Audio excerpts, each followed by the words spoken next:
चलो स्टार्ट करते हैं। क्या क्या पढ़े हैं हम लोग अभी तक, बताओ। सबसे पहले 3 तो प्रॉब्लम्स के बारे में पढ़े थे जो हम सभी को फेस करना पड़ता है। क्या क्या 3 प्रॉब्लम्स? अनलिमिटेड वांट्स, वो इकोनॉमी का प्रॉब्लम है, वो आएगा सबसे पहले। अनलिमिटेड वांट्स, लिमिटेड रिसोर्सेस और ऑल्टरनेट यूजेस। उसके बाद हम 3 बेसिक प्रॉब्लम्स ऑफ इकोनॉमी पढ़े थे। क्या क्या था, बोलो, ठीक बोल रहे थे उस टाइम?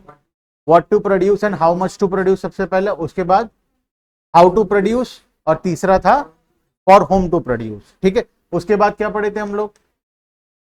अपॉर्चुनिटी कॉस्ट क्या होता है, क्या होता है बताओ opportunity cost? What is opportunity cost? हाँ बोलो।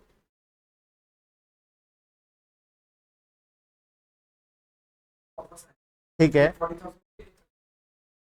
ठीक है,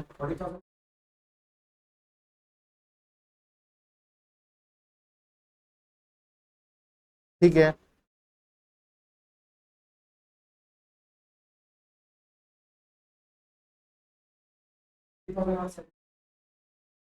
हमारे पास अगर मतलब बेसिकली अपॉर्चुनिटी कॉस्ट वो कॉस्ट होता है the cost of next best alternative foregone. जैसे वो एग्जांपल दिया, 3 ऑफर था मेरे पास, एक 40,000 का, एक 35,000 का और एक 30,000 का। अगर मैं पहले वाले कंपनी को ज्वाइन कर लूं तो मेरे लिए अपॉर्चुनिटी कॉस्ट क्या होगा? The next best alternative 35,000। मान लो किसी रीजन से फर्स्ट वाले कंपनी को मैं ज्वाइन नहीं कर पाता हूं, मैं सेकंड वाले को ज्वाइन कर लेता हूं, तो मेरे लिए अपॉर्चुनिटी कॉस्ट क्या होगा? The next best alternative, that is 30,000 rupees. ठीक है, तो मैं जो ऑल्टरनेटिव को चूज किया हूं उसके बाद जो नेक्स्ट बेस्ट ऑल्टरनेटिव मेरे पास था वो मेरा अपॉर्चुनिटी कॉस्ट होगा। उसके बाद क्या पढ़े थे हम लोग? नेक्स्ट क्या पढ़े थे? नोट्स देखकर बता सकते हो क्या क्या पढ़े हम लोग टॉपिक। माइक्रो और मैक्रो का डिफरेंस पढ़े थे। क्या डिफरेंस है माइक्रो और मैक्रो के बीच में? माइक्रो में हम डिमांड एंड सप्लाई के बारे में पढ़ते हैं और मैक्रो में aggregate demand and aggregate supply के बारे में पढ़ते हैं। माइक्रो इंडिविजुअल के बारे में होता है, मैक्रो एग्रीगेट के बारे में होता है। माइक्रो का एक और नाम क्या है? Price theory. Very good. Macro का एक और नाम क्या है?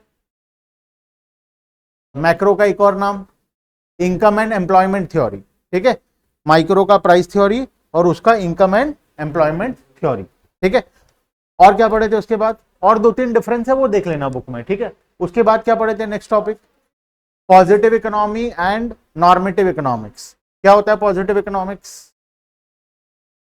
What is positive economics? जो फैक्ट्स के बारे में बताता है उसको हम पॉजिटिव इकोनॉमिक्स बोलते हैं। ठीक है, और नॉर्मेटिव जिसमें हम हमारा कमेंट्स ऐड करते हैं या जो वैल्यू जजमेंट्स के बारे में बताता है, जो क्या होना चाहिए बताता है। एक बताता है व्हाट इज और दूसरा बताता है व्हाट आउट टू बी। मतलब एक बताता है कि क्या हुआ और दूसरा बताता है क्या होना चाहिए था। ठीक है, इकोनॉमी में प्राइसेस इंक्रीज हो रहा है, ये कौन सा इकोनॉमिक्स है? Positive economics. प्राइसेस को कंट्रोल करने के लिए गवर्नमेंट को कुछ स्टेप्स लेना चाहिए, ये कौन सा इकोनॉमिक्स है? Normative economics. ठीक है, उसके बाद क्या पढ़े थे? 5 टॉपिक हो गया अभी तक। और क्या पढ़े हम लोग? टाइप्स ऑफ इकोनॉमी के बारे में पढ़ रहे थे। 3 प्रकार का इकोनॉमी होता है, capitalistic economy, socialistic economy and mixed economy. हम जिसमें से कैपिटलिस्टिक इकोनॉमी को डिटेल में पढ़ लिए थे, आज हम लोग socialistic economy and mixed economy के बारे में पढ़ेंगे। तो बताओ कैपिटलिस्टिक इकोनॉमी क्या होता है? What is capitalistic economy? जहां पर प्रॉफिट मोटिव होता है। Very good. और प्राइवेट, सारे प्राइवेट बिजनेसमैन ओन करते हैं, मतलब जहां पर प्राइवेट ओनरशिप ऑफ रिसोर्सेस होता है उसको हम बोलते हैं कैपिटलिस्टिक इकोनॉमी। और क्या होता है कैपिटलिस्टिक इकोनॉमी में? लेवल ऑफ कंपटीशन होता है, क्योंकि प्राइवेट इकोनॉमी में सारा बिजनेस प्राइवेट इंसान लोगों का है। अगर प्राइवेट है तो एक ही बिजनेस को बहुत सारे लोग करेंगे, जब एक ही बिजनेस को बहुत सारे लोग करेंगे तो ऑटोमेटिकली वहां पर कंपटीशन होगा और वैरायटी ऑफ चॉइसेस मिलता है, मतलब कंज्यूमर सॉवरेनिटी होता है। कंज्यूमर सॉवरेनिटी का मतलब कंज्यूमर इज किंग, कंज्यूमर को जो चाहिए वो प्रोड्यूसर बनाएगा, ऐसा होता है कैपिटलिस्टिक इकोनॉमी में। लेकिन वहीं पर हम बात करें सोशलिस्टिक इकोनॉमी का, तो वहां पर क्या प्रॉब्लम होता है? वहां पर कंज्यूमर सॉवरेनिटी नहीं होता। वहां पर प्रोड्यूसर जो बनाएगा कंज्यूमर को वो खरीदना पड़ेगा, क्योंकि यहाँ पर प्रोड्यूसर कौन है, गवर्नमेंट है, गवर्नमेंट के लोग हैं। अब गवर्नमेंट कंज्यूमर का सुनता नहीं, कंज्यूमर को जो चाहिए वो प्रोडक्ट मार्केट में अवेलेबल नहीं है, प्रोड्यूसर जो बना रहा है कंज्यूमर को वो खरीदना पड़ेगा। ये होता है सोशलिस्टिक इकोनॉमी में, ठीक है। कैपिटलिस्टिक में लेकिन सारे प्राइवेट बिजनेसमैन है, हर कोई प्रॉफिट के लिए काम कर रहा है, सबको अपना ज्यादा से ज्यादा प्रॉफिट कमाना है, तो इस वजह से कंज्यूमर को जो चाहिए प्रोड्यूसर वो बनाकर देने के लिए तैयार होता है, ठीक है। और क्या पढ़े थे हम लोग, गवर्नमेंट का कोई इंटरफेरेंस नहीं होता है कैपिटलिस्टिक इकोनॉमी में। गवर्नमेंट होता है या नहीं होता है, गवर्नमेंट होता है, लेकिन गवर्नमेंट का काम है सिर्फ रूल्स एंड रेगुलेशंस को बनाना, और अगर कोई रूल्स एंड रेगुलेशन को वायलेट कर रहा है तो उसको पनिशमेंट देना, बस। गवर्नमेंट किसी के बिजनेस में इंटरफेयर नहीं करता, बिजनेस के डिसीजन मेकिंग में इंटरफेयर नहीं करता। गवर्नमेंट चुपचाप अपना टैक्सेस लेता है, टैक्सेस लेकर वो इकोनॉमी को चुपचाप से चलाता है, उसका काम उतना है, ठीक है। वहीं पर अगर हम सोशलिस्टिक का बात करें तो सोशलिस्टिक में क्या होगा, सारा डिसीजन गवर्नमेंट लेता है, ठीक है। तो गवर्नमेंट का पूरा फुल कंट्रोल और फुल इंटरफेरेंस होता है बिजनेस के अंडर में, हर एक डिसीजन मेकिंग गवर्नमेंट के थ्रू ही होता है। प्राइवेट बिजनेसमैन का इनफैक्ट कोई कंट्रोल ही नहीं है उसके बिजनेस के ऊपर, सारा कंट्रोल किसका है, गवर्नमेंट का है, ठीक है। चलो सोशलिस्टिक इकोनॉमी को हम डिटेल में पढ़ते हैं, जिसका एक और नाम है centrally planned economy.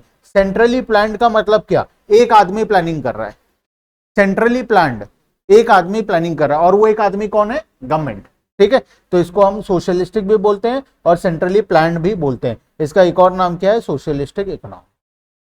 Centrally planned economy refers to economy in which means of production are owned, controlled and operated। मालिक भी वही है, कंट्रोल भी वही कर रहा है, ऑपरेट भी वही कर रहा है बाय द गवर्नमेंट, ठीक है। सारे रिसोर्सेज का मालिक गवर्नमेंट है, कंट्रोल भी पूरा गवर्नमेंट का है, ऑपरेट भी गवर्नमेंट ही कर रहा है। मतलब प्राइवेट बिजनेसमैन का कोई भी यहाँ पर रूल रेगुलेशन या प्राइवेट बिजनेसमैन का कोई भी पावर यहाँ पर नहीं चलेगा, सब कुछ गवर्नमेंट को बिलोंग करेगा, ठीक है। Features of centrally planned economy, सबसे पहला state ownership over means of production. State का मतलब होता है government, government ownership over means of production, जितना भी मीन्स ऑफ प्रोडक्शन है। मीन्स ऑफ प्रोडक्शन का मतलब क्या क्या, what are the means of production, what are the means of production, industries, land, सारा लैंड किसको बिलोंग करता है, गवर्नमेंट को। नेचुरल रिसोर्सेस, हम हमारे मर्जी से, यहाँ पर हम रिवर से पानी लेकर फैक्ट्री बैठा लेते हैं हमारे मर्जी से, लेकिन सोशलिस्टिक इकोनॉमी में तुम ऐसा नहीं कर सकते, क्योंकि रिवर का जो पानी है वो किसको बिलोंग करता है, गवर्नमेंट को बिलोंग करता है। हम हमारे मर्जी से कहीं पर भी जमीन खरीद कर यहाँ पर फैक्ट्री बैठा लेते हैं, लेकिन ऐसा सोशलिस्टिक इकोनॉमी में नहीं होता, क्योंकि सारा जमीन किसको बिलोंग करता है, गवर्नमेंट को बिलोंग करता है। तो सारे रिसोर्सेस जितना भी इकोनॉमी में है सब कुछ किसका है, गवर्नमेंट का है। State ownership over means of production, all the means of production are owned by the government. Next, decision making by the government, सारा डिसीजन भी कौन लेगा, गवर्नमेंट लेगा।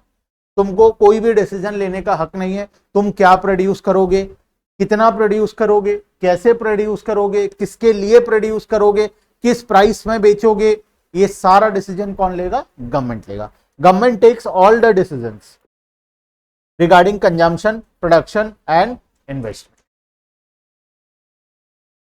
Third, level of competition. बताओ कंपटीशन होगा यहां पर, नहीं होगा, क्योंकि गवर्नमेंट यहां पर एक आदमी कंट्रोल कर रहा है।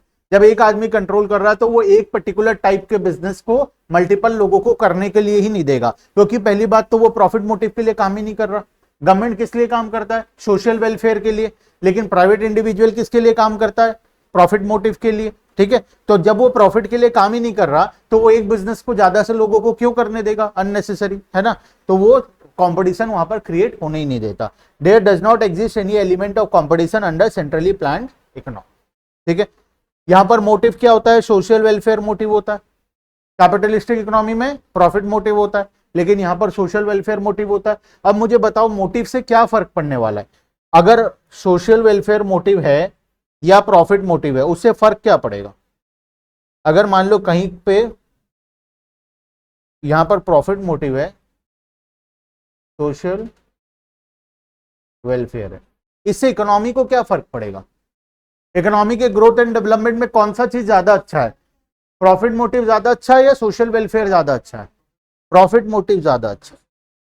क्योंकि जब प्रॉफिट मोटिव के लिए लोग काम करते हैं तब वहां पर एफिशिएंसी होता है। तुम आज कोई भी बैंक गए हो कभी? बैंक कौन कौन सा बैंक गए हो?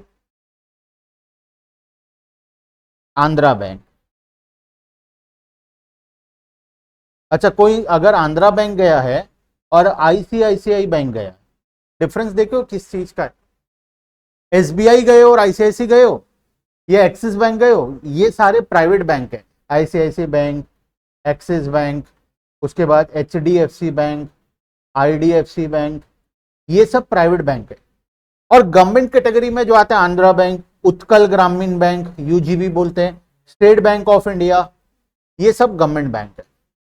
अब दोनों में कभी जाओगे तो फर्क देखना, जब भी तुम बैंक के अंदर में जाओगे, ये लोग काम कर रहे हैं सोशल वेलफेयर के लिए, ये लोगों का फंडिंग गवर्नमेंट से आ रहा है, प्रॉफिट से कोई मतलब नहीं है, चुपचाप इनको सैलरी मिल रहा है, ये लोग अपना काम कर रहे हैं। तुम 2 बजे चले जाओगे तो 1 घंटा बैठोगे यहाँ पर, क्योंकि इनका लंच ब्रेक हुआ है, ये लोग काम करने के लिए तैयार ही नहीं है उस ब्रेक में, क्योंकि इनको पता है इनका सैलरी तो मिलना है, कस्टमर चाहे सेटिस्फाइड रहे या ना रहे, इनको तो इनका सैलरी मिलेगा। तो ये लोग का एफिशिएंसी यहाँ पर पूरा 0 होता है। वहीं पर अगर हम ये बैंक्स की बात करें तो यहाँ पर सारा सर्विस तुमको मिलता है, यहाँ पर तुम कोई भी टाइम जाओ तुम्हारा काम तुरंत होगा।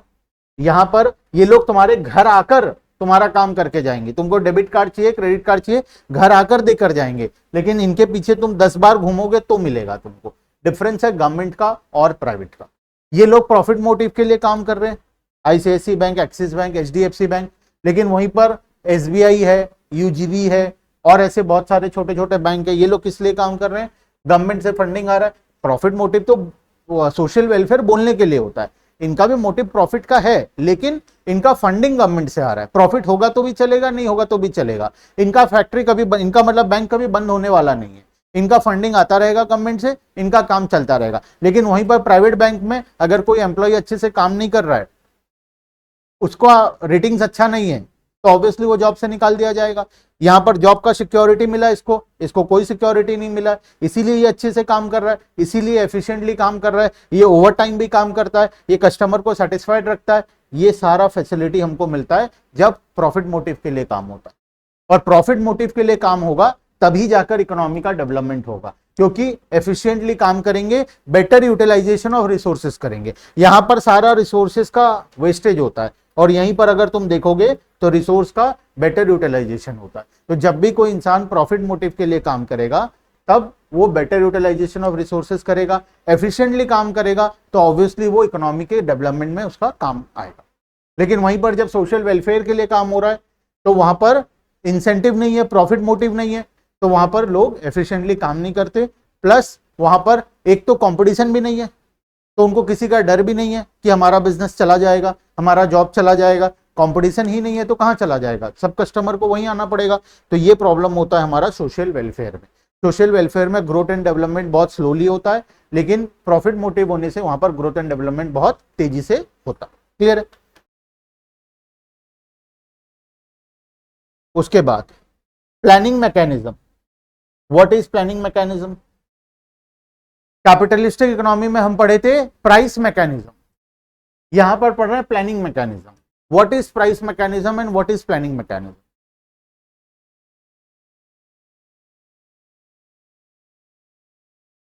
Price mechanism versus planning mechanism.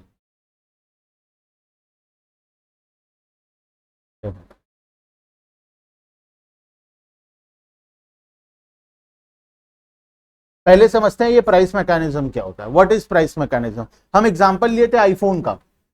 IPhone को पता कैसे चला कि उसका प्रोडक्ट का प्राइस उसको 1.5 लाख रुपए रखना है ना? कैसे पता चला? Demand and supply. आईफोन का अगर प्राइस 1,50,000 रुपीज है तो इसको सपना नहीं आया रात को कि चलो मोबाइल का फोन 1.5 लाख रुपए रख देते, प्राइस 1.5 लाख रख देते। वो क्या किया? डिमांड एंड सप्लाई का एनालिसिस किया। वो देखा कौन सा प्राइस में, ऐसा कौन सा प्राइस है जहां पर डिमांड इक्वल्स टू सप्लाई। क्या हो रहा है?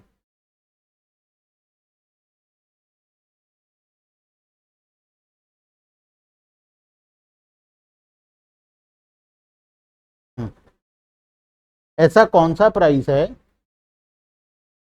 जिस प्राइस में डिमांड इक्वल्स टू सप्लाई हो, मतलब जितना वो बना रहा है, जिसको जितना उसको बेचना है उतना लोग खरीदेंगे, क्योंकि उसको भी पता है अगर डिमांड ज्यादा है और सप्लाई कम है, इन केस डिमांड ज्यादा है सप्लाई कम है, इसका मतलब मार्केट में शॉर्टेज होने वाला है, और शॉर्टेज होगा तो प्राइस बढ़ाने का स्कोप है, तो वो प्राइस बढ़ा देगा। अगर उसको लग रहा है कि सप्लाई ज्यादा होगा डिमांड कम होगा, तो उस केस में मार्केट में प्रोडक्ट एक्सेस हो जाएगा, बिकेगा नहीं, तो उसको प्राइस कम करना पड़ेगा, तो वो पहले ही प्राइस कम कर देगा। तो वो क्या करता है, पहले डिमांड एंड सप्लाई का एनालिसिस करता है और उसके अकॉर्डिंग अपने प्रोडक्ट का प्राइस को डिसाइड कर लेता है। इसको बोलते हैं हम लोग प्राइस मैकेनिज्म। ये जो पूरा प्रोसेस है, इस प्रोसेस को बोलते हैं हम लोग प्राइस मैकेनिज्म, जहां पर किसी भी प्रोडक्ट का price on the basis of demand and supply decide किया जाता है। जब डिमांड और सप्लाई को देखकर हम प्राइस डिसाइड कर रहे हैं, डिमांड और सप्लाई के अकॉर्डिंग हम डिसाइड किए कि नहीं, हमको हमारे फोन का प्राइस 1.5 लाख रुपए रखना है, तो इस पूरे प्रोसेस को हम लोग बोलेंगे प्राइस मैकेनिज्म। ये होता है हमारा कैपिटलिस्टिक इकोनॉमी, क्योंकि अगर वो कम प्राइस रखेगा तो अननेसेसरी उसको लॉस हो रहा है, ज्यादा प्राइस रख देगा और प्रोडक्ट का डिमांड नहीं आया तो अगेन लॉस हो जाएगा। तो प्रॉफिट कमाने के लिए वो क्या कर रहा है, डिमांड और सप्लाई का एनालिसिस किया, डिमांड एंड सप्लाई का एनालिसिस करके वो प्रोडक्ट का प्राइस को निकाल दिया। अब प्लानिंग मैकेनिज्म क्या होता है, प्लानिंग मैकेनिज्म जो फॉलो करता है गवर्नमेंट। गवर्नमेंट क्या देखता है, ऐसा कौन सा प्राइस रखें जिससे लोगों का भला हो।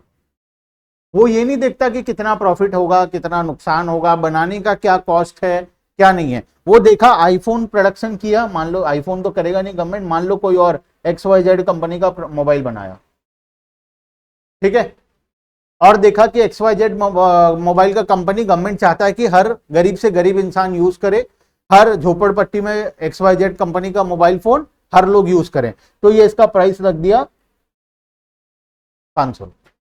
अब हो सकता है बनाने का कॉस्ट 5,000 हो, गवर्नमेंट को कोई मतलब ही नहीं है, गवर्नमेंट के पास टैक्सेस का फंडिंग है, प्रॉफिट से कोई लेना देना है नहीं, सोशल वेलफेयर करना है। तो इसको बोलते हैं हम लोग प्लानिंग मैकेनिज्म।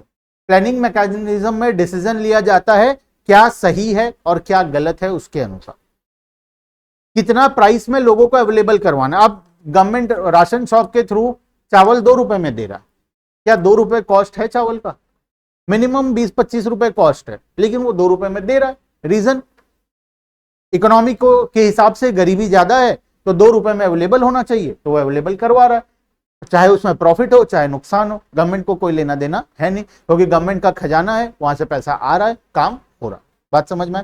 ये प्रोसेस को बोलते हैं प्लानिंग मैकेनिज्म। क्या सही है क्या गलत है उसके अकॉर्डिंग जब डिसीजन लिया जाता है, और जब डिमांड एंड सप्लाई के अकॉर्डिंग डिसीजन लिया जाता है, तब हम इसको बोलते हैं प्राइस मैकेनिज्म। ठीक है, तो कैपिटलिस्टिक इकोनॉमी में क्या काम करता है, प्राइस मैकेनिज्म। सोशलिस्टिक इकोनॉमी में क्या काम करता है, प्लानिंग मैकेनिज्म। ठीक है,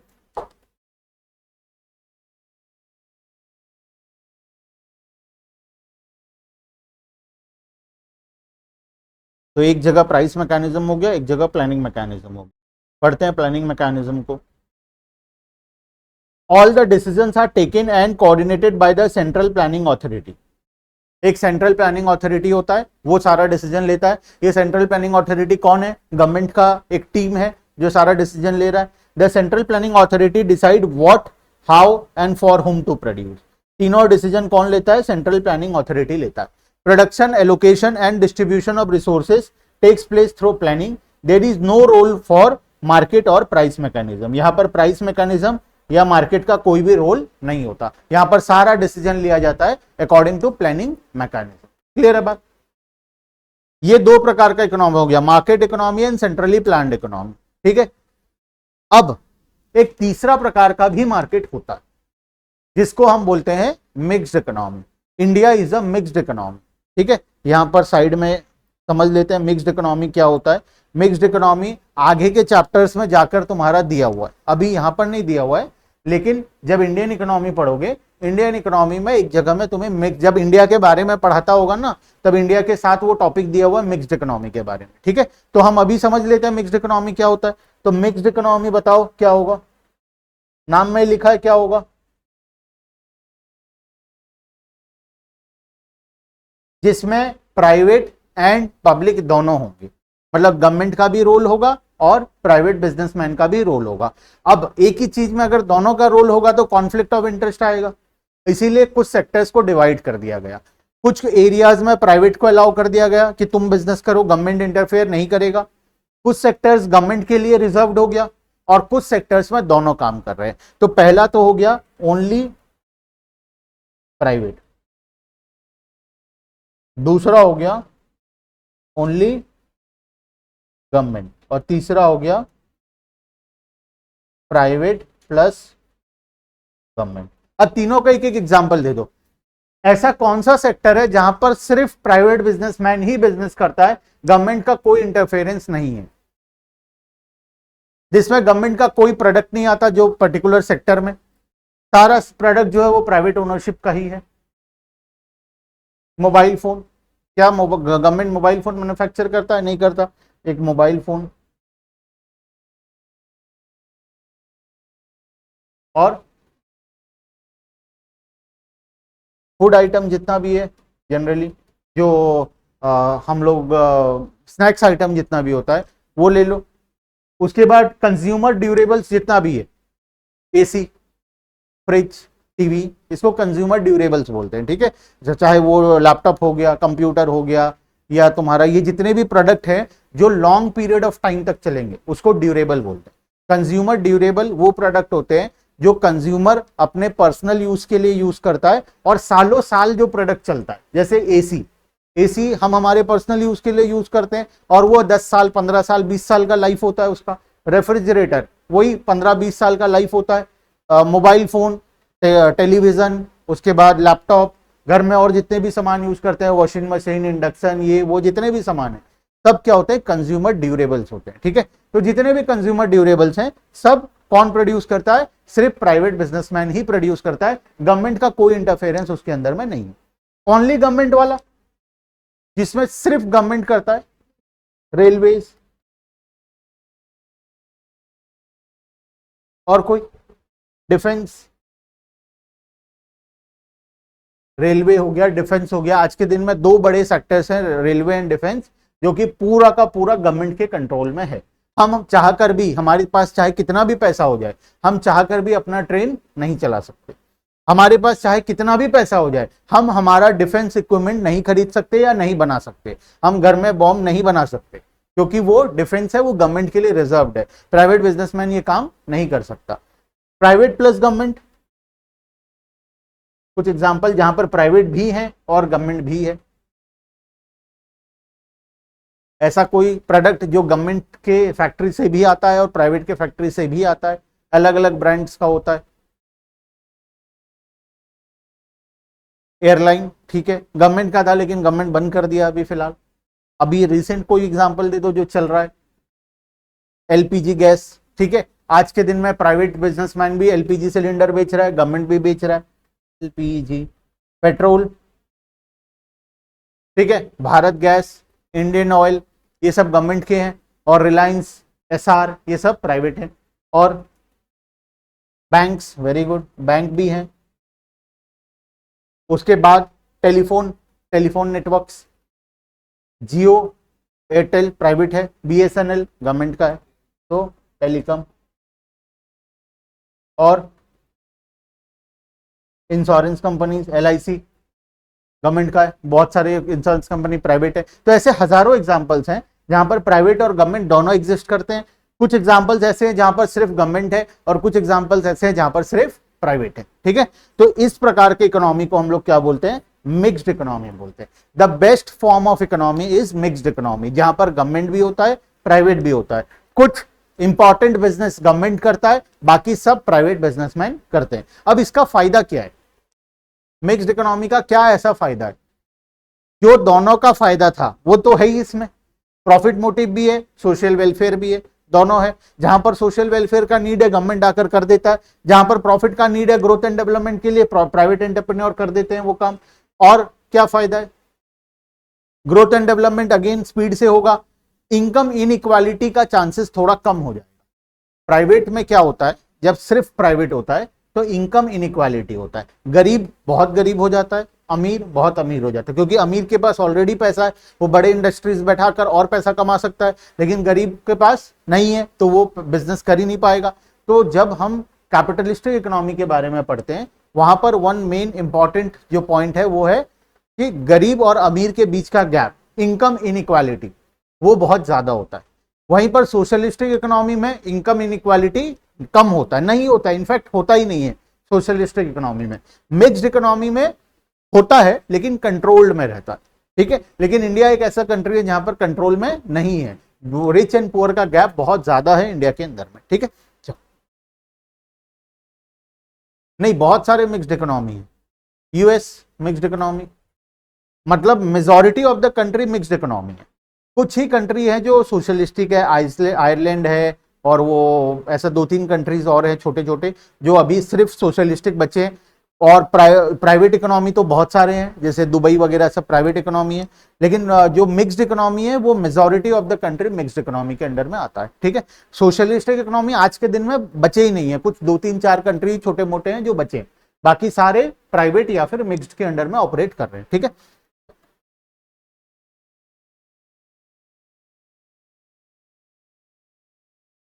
नेक्स्ट,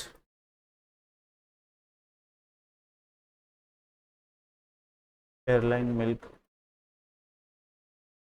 मिल्क कैसे गवर्नमेंट का होगा अभिनव? एयरलाइन और पेट्रोल तो ठीक है। देखो,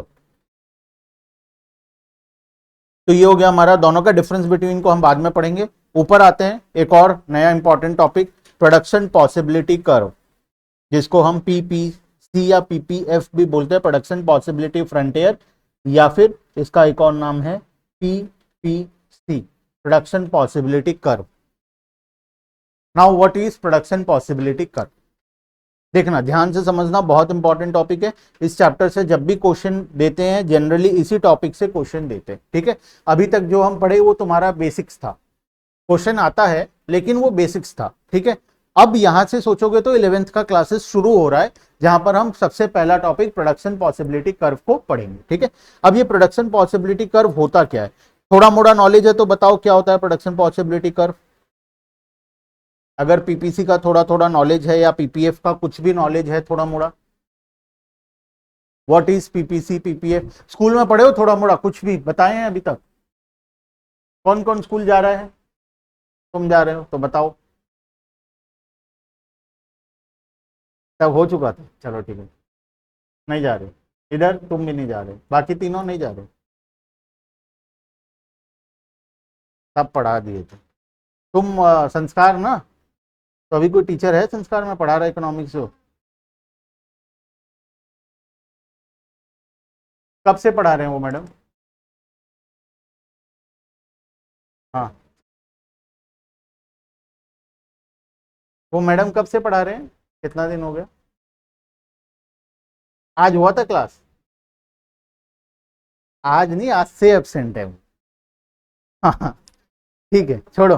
देखो, ध्यान से पढ़ो, जो पढ़ाई हो रहा है ठीक है, नहीं हो रहा है ठीक है, छोड़ दो। हमेशा का इनका ऐसा ही है, हर 8 दिन में तो टीचर बदल जाते हैं, हर स्कूल का ये प्रॉब्लम। तुम पढ़ोगे, एक टीचर तुमको पढ़ाते रहेगा, समझ में तुमको आता रहेगा, और वो टीचर बदल जाएगा अचानक से, फिर नया आएगा, फिर वो स्टार्टिंग से पढ़ाएगा या अपने हिसाब से पढ़ाएगा। तो हर रोज का वही प्रॉब्लम है, ठीक है। देखो, अब प्रोडक्शन पॉसिबिलिटी कर्व क्या होता है? पीपीसी या पीपीएफ। हम कुछ बेसिक प्रॉब्लम्स के बारे में पढ़े थे इकोनॉमी का, जैसे कि सबसे पहला प्रॉब्लम, लिमिटेड रिसोर्सेस, ठीक है। हमारे पास रिसोर्सेस क्या है, हमारा वांट्स क्या है, और हर एक रिसोर्सेस का ऑल्टरनेट यूज भी है, ठीक है। तो हमको ये तीनों चीज को ध्यान में रखना है। एक तो रिसोर्सेस हमारे पास लिमिटेड है, दूसरा हमारा वांट्स जो है वो अनलिमिटेड है, मतलब हम चाहते हैं मैक्सिमम प्रॉफिट कमाना, हम चाहते हैं हमारे सारे नीड्स पूरा हो, लेकिन वो पॉसिबल है नहीं। और तीसरा, हर एक रिसोर्स का ऑल्टरनेट यूज होता है, ठीक है। मान लेते हैं मैं एक बिजनेसमैन हूं, अब मुझे क्या करना है, प्रॉफिट कमाना है, बिजनेस करना है। प्रॉफिट ज्यादा कब होगा, जब मैं ज्यादा मैन्युफैक्चर करूंगा। मेरा ऑब्जेक्टिव क्या होगा एज अ बिजनेसमैन, मैं कम से कम रिसोर्सेज को यूज करके ज्यादा से ज्यादा प्रोडक्शन करूं, तभी मुझे सबसे ज्यादा प्रॉफिट होगा। मेरा ऑब्जेक्टिव है कि मैं लेस रिसोर्स में मैक्सिमम प्रोडक्शन करूं, कम से कम रिसोर्सेस में ज्यादा से ज्यादा प्रोडक्शन करूं। अब मुझे दो ऑप्शन दे दिया गया, ठीक है। मान लेते हैं प्रोडक्शन पॉसिबिलिटी कर्व। सबसे पहले टॉपिक का मतलब समझो, प्रोडक्शन हमको क्या करना है, प्रोड्यूस करना है। पॉसिबिलिटीज, पॉसिबिलिटीज का मतलब हमारे पास क्या क्या ऑप्शंस अवेलेबल हैं, ठीक है। और कर्व का मतलब जो अभी हम उसका डायग्राम बनाएंगे, ठीक है। एक मैं सिंपल सा एग्जांपल लेता हूं, ये एग्जांपल सिर्फ तुम्हारे समझने के लिए है। इस एग्जांपल को एग्जाम में लिखकर मत आना क्योंकि ये एग्जांपल गलत है, ठीक है। देखो बस समझने के लिए है, उसके बाद हम करेक्ट वाला एग्जांपल लेंगे इसके बाद में, ठीक है। मान लेते हैं मैं एक बिजनेसमैन हूं, ठीक है। मैं टू व्हीलर भी बनाता हूं और फोर व्हीलर भी बनाता हूं, ठीक है। मैं टू व्हीलर भी बनाता हूं, फोर व्हीलर भी बनाता हूं। अब मेरे पास कुछ टायर्स हैं। कितने टायर्स हैं, मान लेते हैं मेरे पास 20 टायर्स है, जो टू व्हीलर में भी लग सकता है, फोर व्हीलर में भी लग सकता है, ठीक है। अब जब मैं टू व्हीलर बनाऊंगा, मेरे पास क्या क्या ऑप्शन है, two wheeler, four wheeler. Option number A, combination number A, option number A, या तो मैं सारा टायर्स को टू व्हीलर में लगा दूं और फोर व्हीलर ना बनाऊं, तो टू व्हीलर कितना बना लूंगा मैं, 10 ठो, और फोर व्हीलर कितना बनेगा। ऑप्शन नंबर बी क्या है, एक ठो फोर व्हीलर बना लूं तो टू व्हीलर कितना बनेगा, 8 ही बनेगा। एक फोर व्हीलर में 4 ठो चक्का चला गया, बचा 16। 16 को मैं अगर टू व्हीलर में यूज करूंगा तो कितना आएगा, 8 आएगा। तीसरा ऑप्शन क्या है, दो ठो टू व्हीलर, दो ठो फोर व्हीलर बना लेता हूं तो कितना टू व्हीलर बना पाऊंगा, ठीक। चौथा ऑप्शन क्या है, 3 ठो टू व्हीलर फोर व्हीलर बना लेता हूं तो टू व्हीलर कितना बना पाऊंगा, 4। पांचवा ऑप्शन क्या है, इसको 4 ठो बना लेता हूं तो इसको कितना बना पाऊंगा, 2। और आखिरी ऑप्शन क्या है, इसको 5 बना लेता हूं। क्या इसके अलावा मेरे पास कोई और ऑप्शन है, नहीं है। मेरे पास टोटल कितने ऑप्शंस हैं, 1 2 3 4 5 6, बस ये 6 के अलावा और मेरे पास कोई ऑप्शन नहीं है। अब इसको जब मैं कर्व बना दूंगा, इसका जब मैं डायग्राम बना दूंगा, मैं इसका डायग्राम बनाता हूं।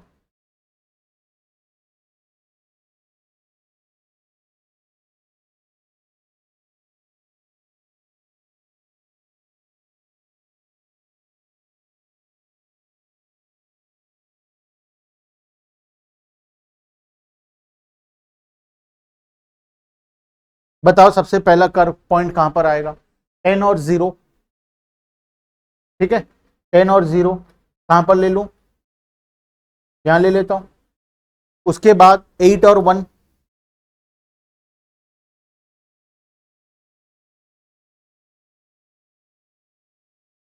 टू है, 2 से थोड़ा इधर ले लिए। उसके बाद 6 और 2, उसके बाद 4 और 3, उसके बाद 2 और 4, और उसके बाद 5 और 0। सबको मैं आपस में क्या कर लूंगा, ऐड कर लूंगा, ठीक है। एक स्ट्रेट लाइन बनेगा, तो इसको मैं सबको ऐड कर लिया। अब ये क्या है, this is known as curve. अब ये कर्व मुझे क्या शो कर रहा है, ये कर्व मुझे क्या शो कर रहा है, मेरे पास क्या क्या ऑप्शंस हैं। मेरे पास रिसोर्स लिमिटेड था, टायर्स कितना था, 20 टायर्स थे। मेरे पास रिसोर्सेस लिमिटेड था। अब उस लिमिटेड रिसोर्सेस को यूज करके मेरे पास क्या क्या ऑप्शंस अवेलेबल है, ये डायग्राम में मुझे 6 ठो ऑप्शन दिखा रहा है। Option number 1, option number 2, 3, 4, 5 and 6, 6 अलग अलग ऑप्शन दिखा रहा है। इसके अलावा मेरे पास और कोई ऑप्शन नहीं है। ये 6 में से ही मुझे कोई एक ऑप्शन को चूज करना पड़ेगा, ठीक है। इसीलिए हम इसको क्या बोलते हैं, production possibilities curve, production possibility curve. ये कर्व हमें शो कर रहा है कि एक प्रोड्यूसर के पास क्या क्या प्रोडक्शन करने का पॉसिबिलिटीज है, मतलब क्या क्या उसके पास ऑप्शंस अवेलेबल है। हम समझने के लिए हमेशा ये अज्यूम करेंगे कि प्रोड्यूसर 2 ही गुड्स को बनाता है, क्योंकि हमको डायग्राम एक्स एक्सिस और वाई एक्सिस में बनाना आता है। हमारे पास पेपर है, अगर हम 3D डायग्राम बना पाते तो हम एक्स एक्सिस, वाई एक्सिस और जेड एक्सिस लेते, तो फिर हम 3 प्रोडक्ट का एग्जाम्पल लेते। तो हम हमेशा जब भी एग्जाम्पल लेंगे 2 ही प्रोडक्ट का एग्जाम्पल लेंगे, ठीक है, क्योंकि हम एक्स एक्सिस और वाई एक्सिस में ही डायग्राम बना सकते हैं, ठीक है। तो 2 प्रोडक्ट का ऑप्शन हमारे पास है, 2 प्रोडक्ट्स, और ये कर्व हमें क्या शो कर रहा है, मेरे पास क्या क्या प्रोडक्शन पॉसिबिलिटीज अवेलेबल है, ठीक है। अभी फिलहाल वाले एग्जांपल में मेरे पास 6 प्रोडक्शन पॉसिबिलिटीज अवेलेबल है। क्लियर है बात? तो इसको हम लोग बोलते हैं प्रोडक्शन पॉसिबिलिटी कर्व, ठीक है। ये एग्जांपल को एग्जाम में नहीं लिखना, ठीक है, इसमें क्योंकि बहुत सारा टेक्निकल मिस्टेक्स है। अब हम आते हैं रियल एग्जांपल में जो हमको एग्जाम में लिखना है। प्रोडक्शन पॉसिबिलिटी कर्व, यहां पर देखो एक टेबल दिया हुआ। अब ये टेबल में क्या क्या ऑप्शंस अवेलेबल हैं। ये एक बिजनेसमैन है, उसके पास लेबर है, कितने लेबर हैं, 6 ठो लेबर है, ठीक है। उसके पास 6 लेबर है, मतलब 6 एम्प्लॉइज हैं। वो उसका 2 फैक्ट्री है, एक फैक्ट्री में वो गन्स बनाता है और दूसरे फैक्ट्री में वो बटर बनाता है, ठीक है। 2 ऑपोजिट बिजनेस है, गन्स का बटर से कोई लेना देना नहीं है, बटर का गन से कोई लेना देना नहीं है। दोनों का प्रोडक्शन प्रोसेस पूरा ही अलग है, दोनों का टेक्नोलॉजी पूरा ही अलग है, तो दोनों का एक दूसरे से कोई लेना देना नहीं है। ये जो बिजनेसमैन है ये 2 बिजनेस करता है, एक गन बनाने का फैक्ट्री है इसका और दूसरा बटर बनाने का फैक्ट्री। टोटल लेबर इसके पास कितने हैं, 6 लेबर। अब बाकी रिसोर्सेस तो इसके पास है, लेबर सबसे कम है, 6 लेबर उसके पास अवेलेबल है। तो ये क्या डिसीजन लेता है, वो सोचता है अगर मैं सारे लेबर को गन बनाने में लगा दूं, तो फर्स्ट ऑप्शन ए उसके पास क्या है, वो दिन भर में कितना गन बनाएंगे, 21 यूनिट गन बनाएंगे, और बटर का फैक्ट्री बंद रहेगा क्योंकि कोई लेबर वहां पे है ही नहीं, तो बटर कितना बनेगा, 0, ठीक है। दूसरा ऑप्शन उसके पास है, एक काम करता हूं, 5 ठो लेबर को, ये था 6:0, 6:0, ठीक है। मतलब सारे लेबर को कहां लगाऊंगा, गन फैक्ट्री में लगाऊंगा और बटर वाले फैक्ट्री में 0 लेबर को लगाऊंगा, तो वो कितना बना पाएगा, 21 यूनिट ऑफ गन बना पाएगा और 0 यूनिट ऑफ बटर बना पाएगा। दूसरा ऑप्शन था 5:1 का रेशियो, 5 लेबर को गन का फैक्ट्री भेज दिया काम करने के लिए और 1 लेबर को बोला जा बटर का फैक्ट्री में बटर बनाना, तो वो क्या प्रोडक्शन कितना हुआ, गन का प्रोडक्शन हुआ 20 यूनिट्स और बटर का प्रोडक्शन हुआ सिर्फ 1 यूनिट। तीसरा ऑप्शन था उसके पास 4:1 का रेशियो। अब 4:1 में क्या होगा, 4 लेबर कहां जाएंगे, 4:2 का रेशियो, सॉरी। अब 4 लेबर कहां जाएंगे, गन बनाने जाएंगे और 2 लेबर बटर बनाने जाएंगे, ठीक है। तो गन का प्रोडक्शन कितना हुआ, 18 यूनिट और बटर का प्रोडक्शन कितना हुआ, 2 यूनिट। अब ये समझने वाली बात है कि जो गन का प्रोडक्शन है वो तेजी से क्यों फॉल हो रहा है। पहले 21 हुआ, 1 लेबर जाते ही 20 हुआ, 2 लेबर जाते ही 18 हुआ, 3 लेबर जाते ही 15 में आ गया, फिर 11 में आ गया, फिर 6 में आ गया, फिर 0 में आ गया। गन का जो प्रोडक्शन है थोड़ा सा टेक्निकल है, ध्यान से समझना। गन का जो प्रोडक्शन है वो तेजी से फॉल हो रहा है, पहले 1 से कम हुआ, फिर देखो 2 से कम हुआ, फिर 3 से कम हुआ, फिर 4 से, फिर 5 से और फिर 6 से, तो कंटिन्यूअसली कम होते जा रहा है, तेजी से कम हो रहा है। ऐसा क्यों हो रहा है, लेबर हर बार 1 यूनिट से कम हो रहा है लेकिन प्रोडक्शन तेजी से कम हो रहा है। देखो लेबर पहले 6 थे, फिर 5 हुए, 4 हुए, 3 हुए, 2 हुए, हर बार लेबर 1 ही कम हो रहा है लेकिन प्रोडक्शन तेजी से कम हो रहा है। पहले 1 से कम हुआ, फिर 2 से हो गया, फिर 3 से, 4 से, 5 से, तेजी से कम होते जा रहा है। ऐसा क्यों होता है,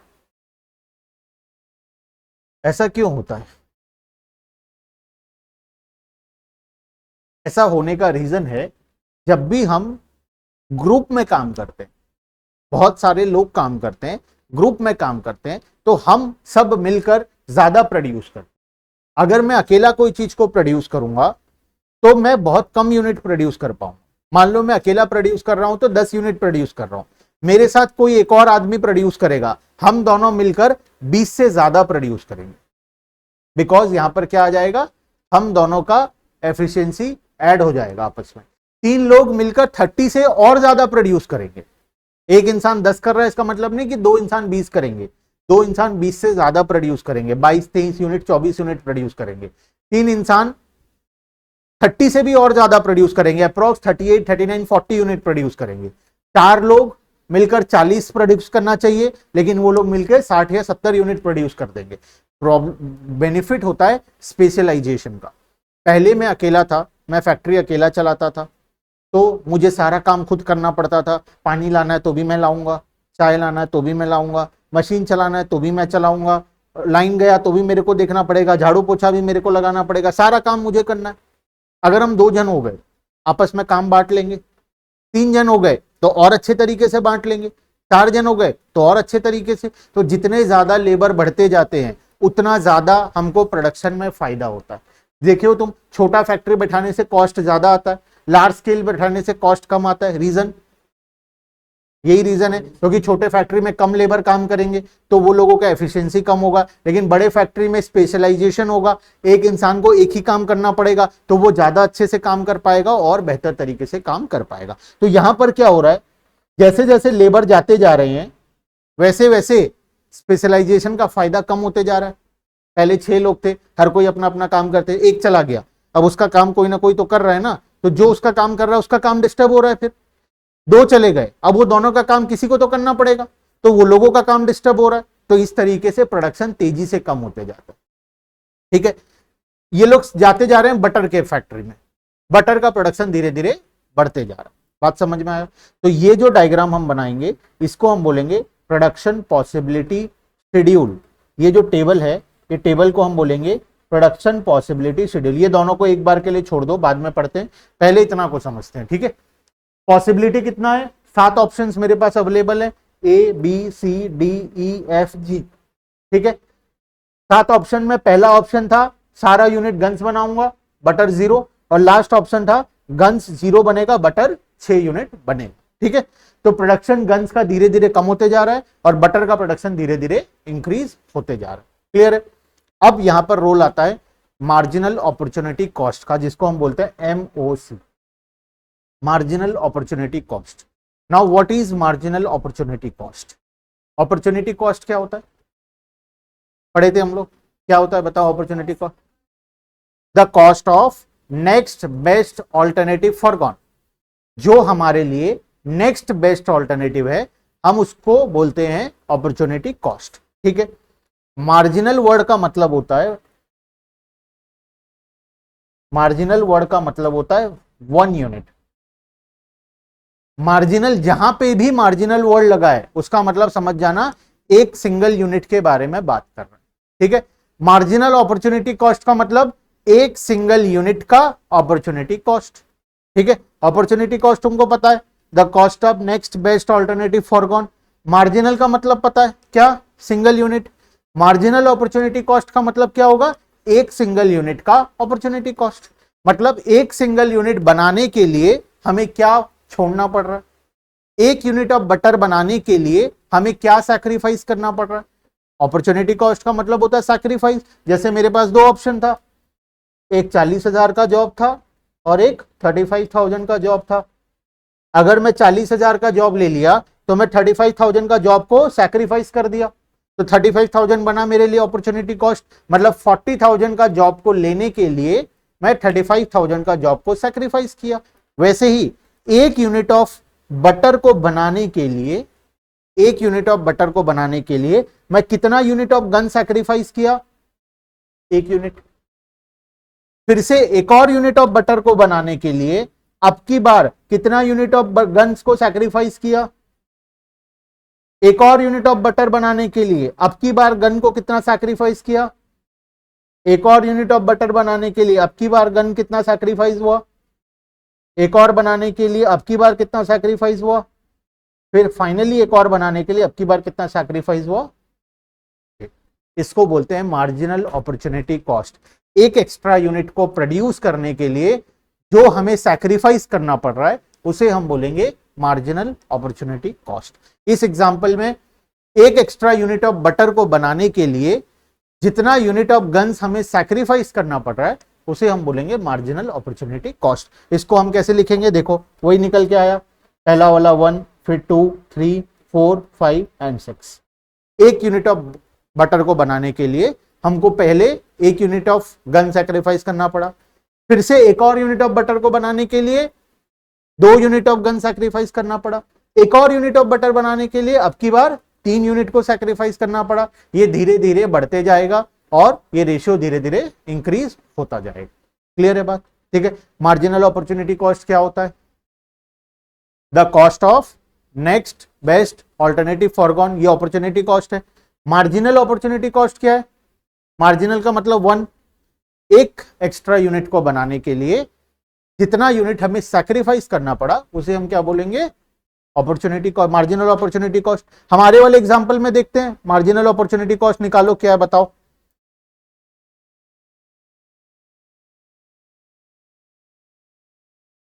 ये हमारा एग्जांपल है। अब बताओ यहां पर एमओसी क्या है?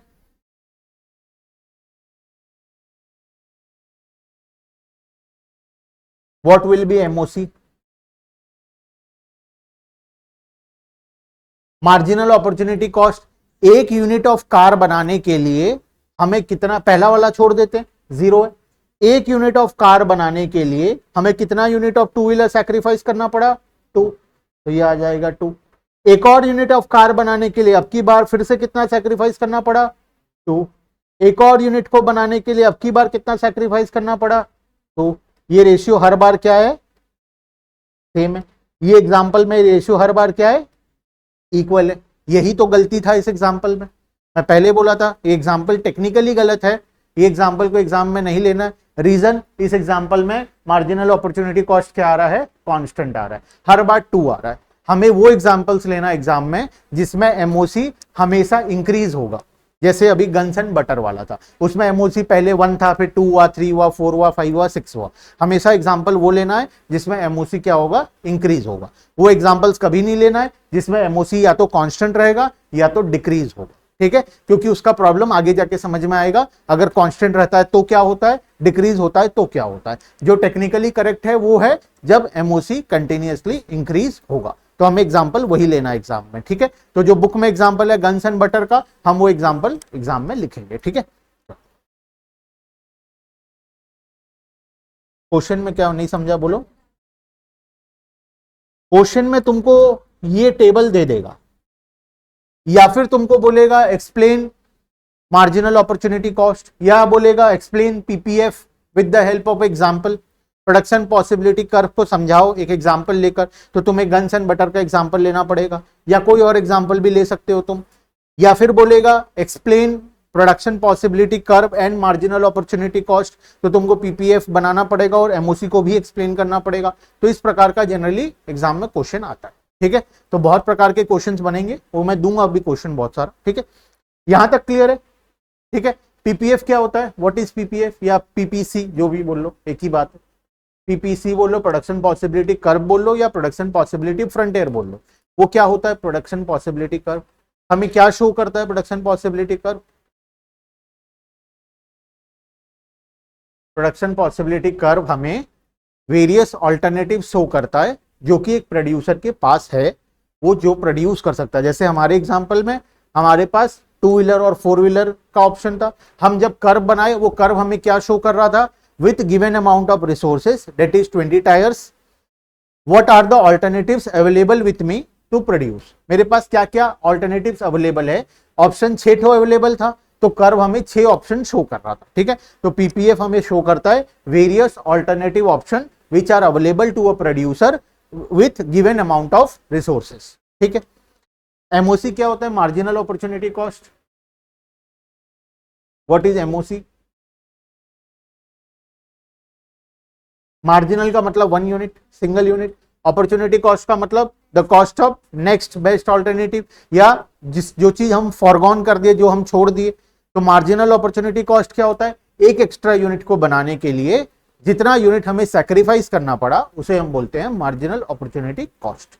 ठीक है, the cost of to produce 1 extra unit of the commodity, उसको हम बोलते हैं मार्जिनल अपॉर्चुनिटी कॉस्ट। ठीक है, क्लियर है यहाँ तक? चलो, तो आज के लिए हम यहीं पे स्टॉप करते हैं।